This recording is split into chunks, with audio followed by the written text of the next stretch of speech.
Today on Tikifire Toy Reviews, the 1982/83 G.I. Joe Vamp.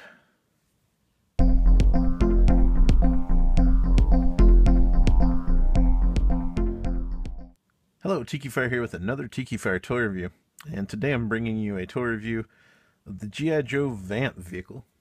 This is one of the original issue G.I. Joe vehicles from the 82/83 line. I say 82/83 because that's the years they made this particular vehicle. This one's a bit dirty. I picked it up on eBay a while back because my original Vamp was really messed up. It got torn up when I was a child from, much play, and these things aren't made with the best plastic to begin with.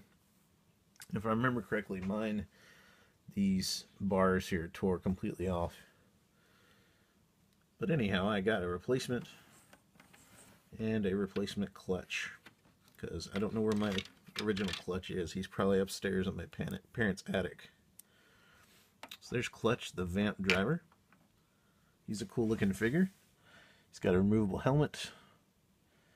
If you look at him, he's quite different looking body-wise from any of the other figures in that 82 line. This is the straight arm version from the 82 line. You sometimes will see him in 83 with the swivel arm battle grip.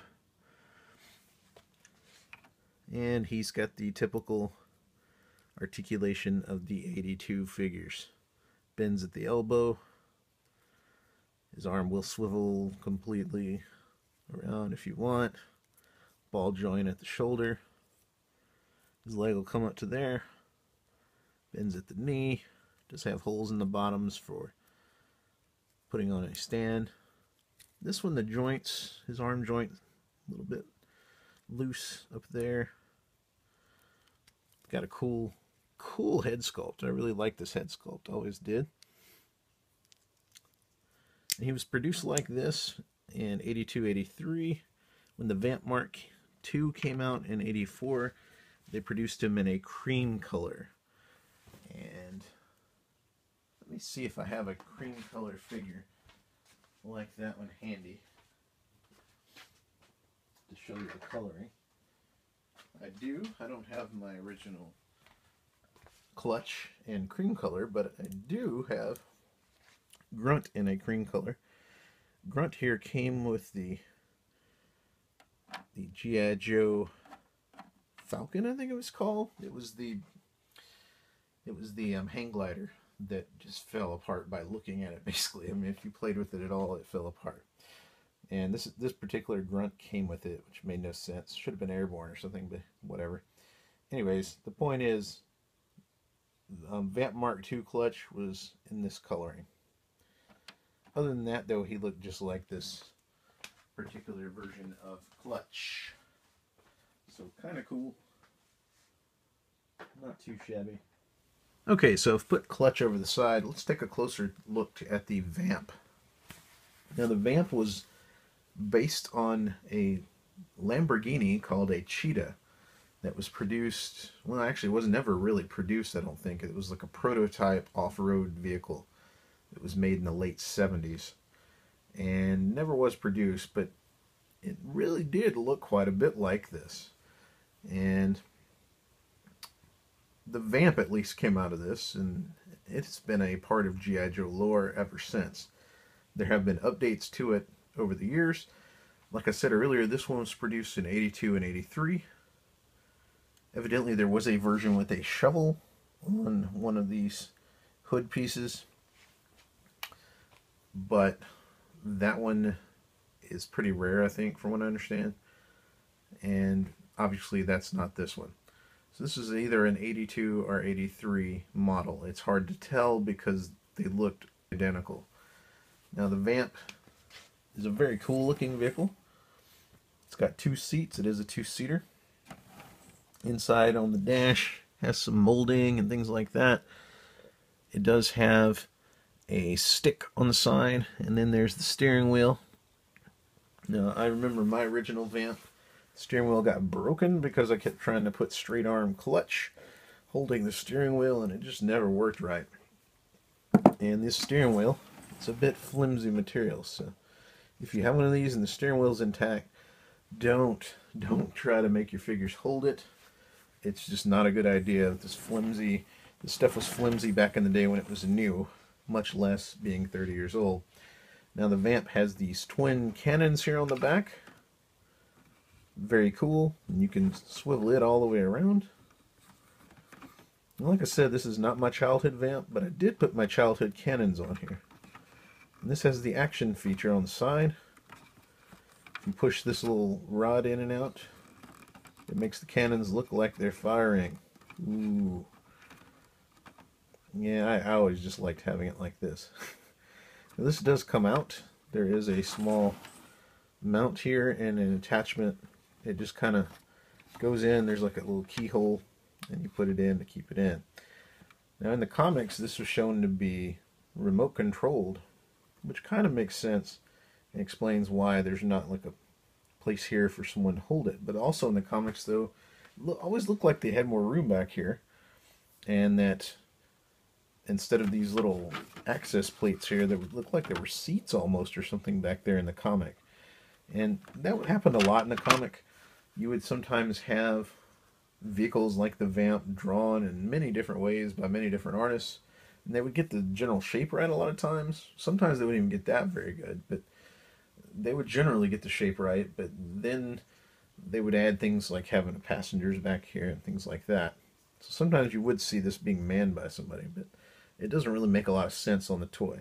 Now, it does have removable gas cans here in the back. And the gas cans have numbers on them. 1, and the other one should say 2, but this particular gas can, the sticker came off.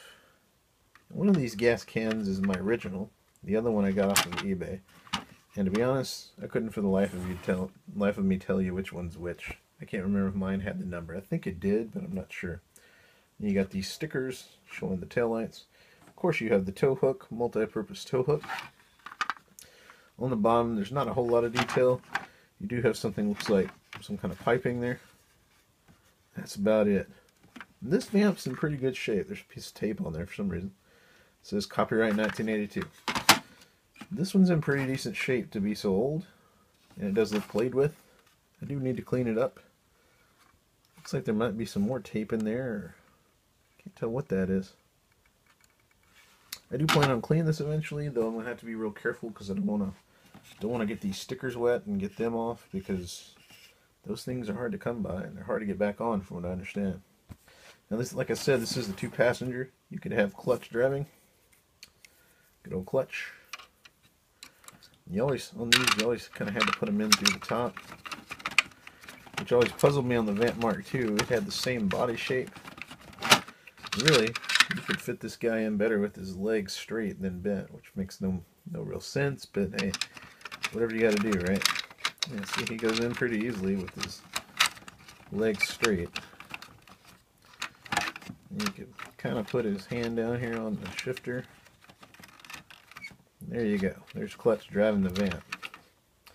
I usually keep Duke or one of the other commander kind of guys in there with him. A lot of times I have him standing up, although yeah, that's not real practical. Now this is a great looking off-road vehicle. It can work on-road, of course, as well. Really cool. Always loved the design of the Vamp. Even the Vamp Mark II, it's brown and it's got doors and all that. Even it looks really cool, even though it's basically just a recolor and remolding of this one. But this thing is great, and it fits well into the bay in the headquarters command center, which of course the headquarters command center was designed to have it fit in there. So really cool. And there's the Vamp Mark I in the headquarters command center. Got Duke inside. There's the Scarlet I reviewed recently hanging out. And the cool thing with this one is you could pull this little number here and make this raise up with the Vamp on it. But I wouldn't do that while the gun is pointed out there. So you could have it shooting outside if you raised it up. Right now we're going to leave it the way it is. So.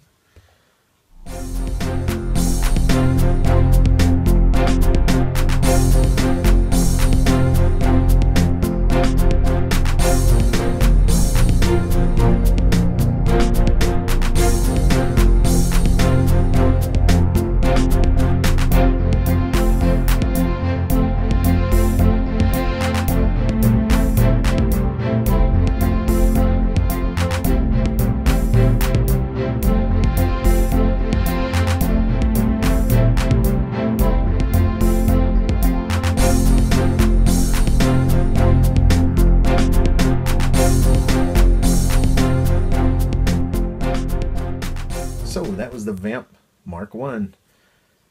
I hope you enjoyed the review. If you don't have one of these, make sure you pick one up sometime. I mean, these things are awesome. They are a little fragile, yes. They're don't take a good beating, no, but they're still a lot of fun, and they're really neat and great design. And hey, based on a Lamborghini like concept vehicle, so how cool is that? Can't get much cooler than that. So pretty nifty stuff.